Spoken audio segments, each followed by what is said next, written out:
Hi, Kevin Coop here, and this is FaceTime with the Content Guy.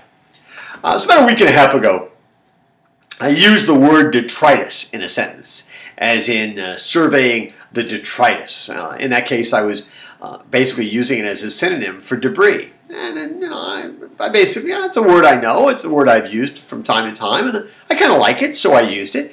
But somebody in my morning newsbeat community sort of thought I was showing off. But I really wasn't.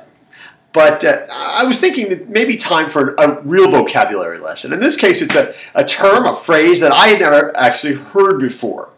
But I heard it the other day. I was listening to NPR, and the conservative columnist David Brooks was on.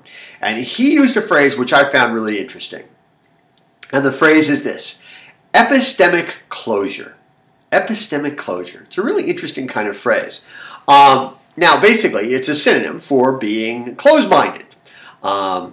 It basically has its roots in the science of epistemology, okay? And epistemology is basically being hemmed in by a belief system that is so strict and so specific that it doesn't allow you to take into account things that may actually be happening around you.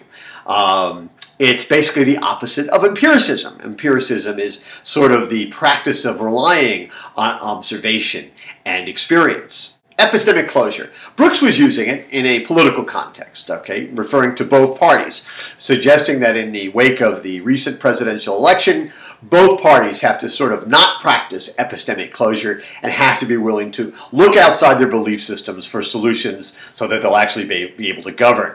But I also think it's a great phrase to use in a business context, because there are a lot of companies out there, I think, that practice epistemic closure, that they are so specific in terms of what they believe they need to do, or they've been so successful doing a certain thing that they can't look beyond it, right?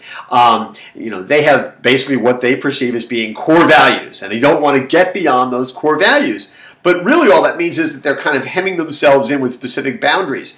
And what they're not able to do is take advantage of the changes that are happening in our culture, changes that are being dictated by demographics, by economics, by politics, by cultural changes in the marketplace. They're not able to do that because they view things through a very, very specific prism, through a very specific lens. And I think companies have to be careful about practicing epistemic closure. Mark Twain probably never heard the phrase epistemic closure, but he put it another way. He said that sacred cows make the best hamburger. And he's absolutely right about that. I think that companies, we all, have to be careful not to practice epistemic closure. Because if we do, we might end up looking at the detritus of our businesses.